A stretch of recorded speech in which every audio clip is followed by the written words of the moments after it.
दाता भला करे। अभी आपने कुछ दिन पहले एक ऑडियो सुनी थी, नाद को सुनने और उसमें समाने में अंतर। इस ऑडियो में वास्तव में ये एक कॉल रिकॉर्डिंग है। इसमें आपको ये स्पष्ट हो जाएगा कि नाद के आने का रास्ता और उसमें समाने का रास्ता कहाँ है और वो कैसे खुलता है।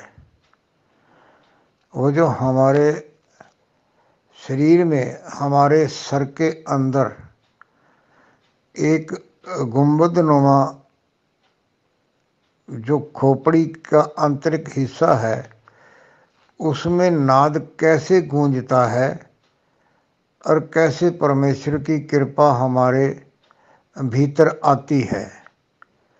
जैसे मैंने एक ऑडियो में ये बताया था ना कि ये जो 7वां द्वारा है, जिसको त्रिकुटी का पॉइंट भी कहा है, सहस्त्रार का पॉइंट भी कहा है, थर्ड आई का पॉइंट भी कहा है, और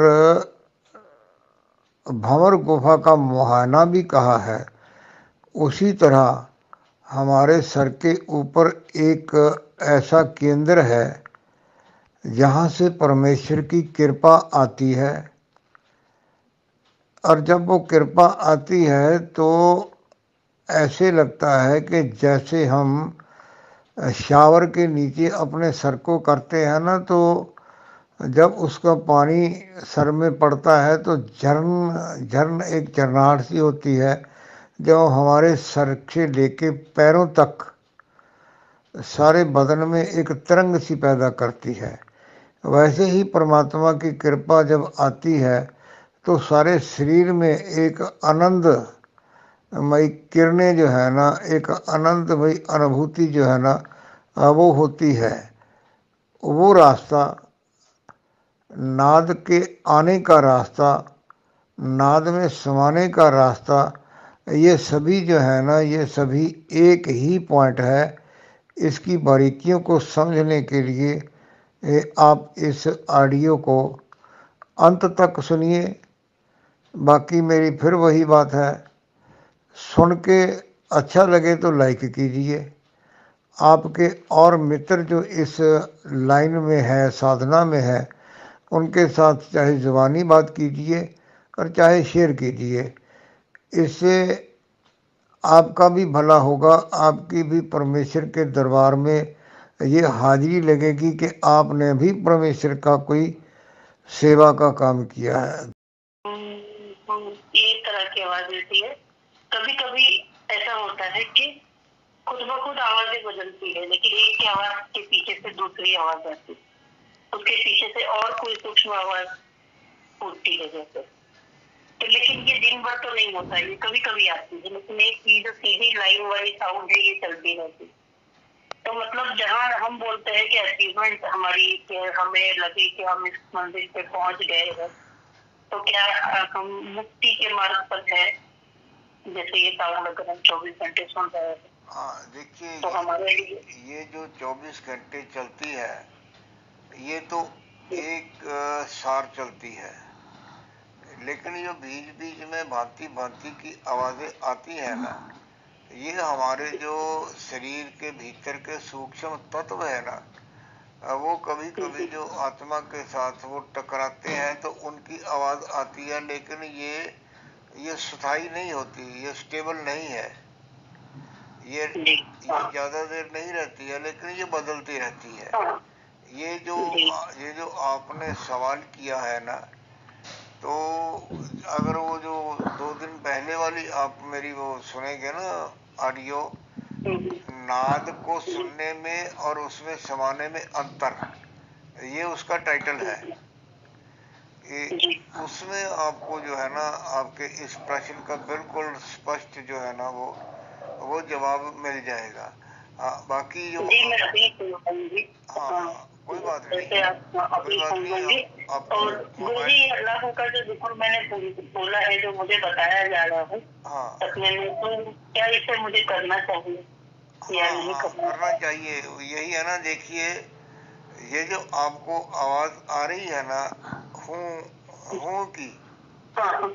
हाँ हाँ हाँ। मैं इसको आपसे फिर दोबारा समझाने की कोशिश करता हूँ कि देखिए जी कुछ शब्द हैं जिनके पीछे जो है ना वो आवाज लंबी होती है, जिसको हम लोग होमिंग कहते हैं, हूँ जी कहते हैं। देखिए जैसे जो अक्सर जो लोग जाप करने के लिए इस्तेमाल करते हैं ना जिन शब्दों का, उनमें एक आता है ओम, एक राम, एक वाहिगुरु।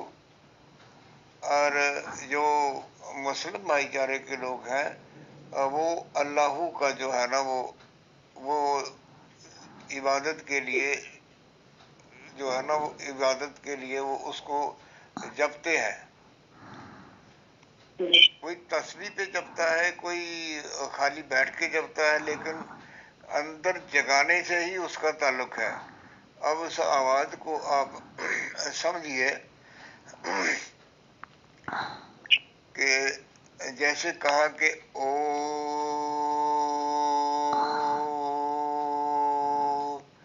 ये शुरू तो ओ से हुई, लेकिन ये खत्म माँ से होती है, होमिंग से होती है। और वो होमिंग जो है वो सर के अंदर जो जाके टकरा रही है। ऐसे ही राम, ये भी अंदर जाती है। और जो वाहिगुरु, ये भी अंदर खोपड़ी के अंदर जाके टकरा रही है। और ऐसे ही अल्लाहू,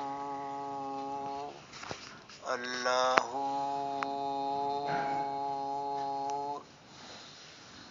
इस जी आवाज को आप थोड़ा लंबा ले गए, जी यानी जितना भी आपका जो सांस सांस देता है, 2 सेकंड, 4 सेकंड, 10 सेकंड, अल्लाहू, और उसके बाद बिल्कुल होंठ बंद। आवाज आपके सर के अंदर ये गूंजेगी। ये चारों शब्द है, कोई ये भी होल्ड शब्द। बंद करके ये करना है, या मुझे जैसे खुले होल्ड बंद करके भी करना है ना, एक हमिंग साउंड निकालना है? होंठ बंद करके तो अपने आप अंदर गूंजती रहेगी। देखिए देखो मंदिर में या कहीं भी जो एक पीतल का घंटा लटकता है, उसके भीतर में एक लट्टू होता है। उस लट्टू को उसकी दीवार के साथ टकराते हैं तो होमिंग पैदा होती है। और वो जो होमिंग होती है वो इसी के साथ मिलती जुलती है। ओ, ये ऐसी ही होती है। अल्लाहू, काम पीछे वाली लंबी होमिंग ने करना है, लेकिन वो कुछ सेकंड के बाद जो साउंड है वो बंद हो जाती है। लेकिन अगर आप उसको हल्का हाथ लगाएंगे ना उसकी दीवार को, तो उसमें कंपन जो है ना वो रहती है। ऐसे ही अगर आपने अल्लाहू करके होंठ बंद कर लिए ना, 2, 4, 5, 10 सेकंड, आपकी जो सर के अंदर की जो जगह है ना जिसको हम लोग गुंबद कहते हैं, उसमें उसकी वाइब्रेशन जो है ना वो तरंग जो रहती है।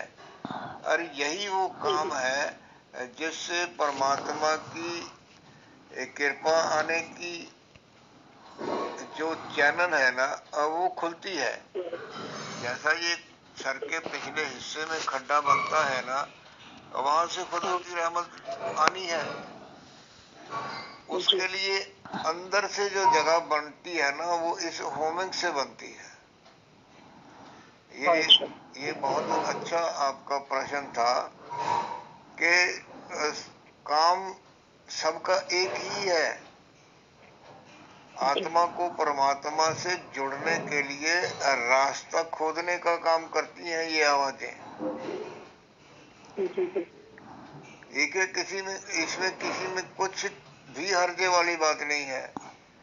देखिए वो तो, देखो मैंने वाहिगुरु का जाप भी किया, ओम का जाप भी किया, राम का जाप भी किया, और कभी मैं वो नुसरत फतेह अली खान साहब की कव्वाली सुनता हूँ, तो जी उसमें ये है एक, उसमें एक मिसरा आता है कि ला शरीका लहू वहदहू वहदहू अल्लाहू अल्लाहू, यानी जी असल में उसके मायने क्या है ये मैं नहीं जानता, लेकिन जो मैं समझा हूँ कि ला शरीका लहू, कि उस परमात्मा का किसी से भी कोई ब्लड रिलेशन नहीं है। बिल्कुल बिल्कुल, ला उसका कोई शरीका शरीक नहीं लहू है। वहदहू वहदहू, वहद माने होता है केवल, सिर्फ, वो सिर्फ वही अपने आप एक। में ही है, वो अपने आप में ही है और उसके जैसा और कोई नहीं है।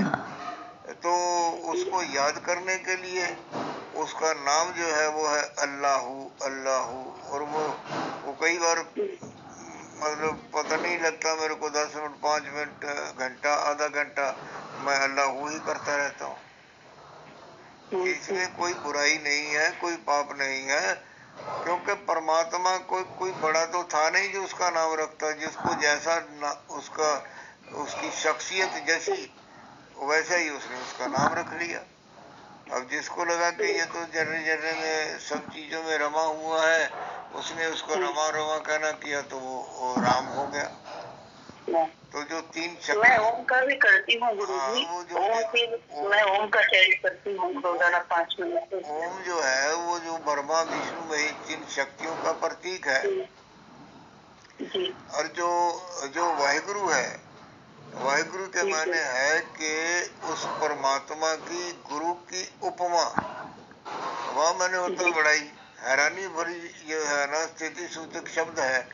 वह मैंने है कि कमाल कर दी यार, गुरु तूने कमाल कर दिया, मेरे को परमात्मा से मिला दिया, परमात्मा की तरफ मेरे को चला दिया, मेरे को परमात्मा से जोड़ दिया, वाह गुरु वाह गुरु वाह गुरु।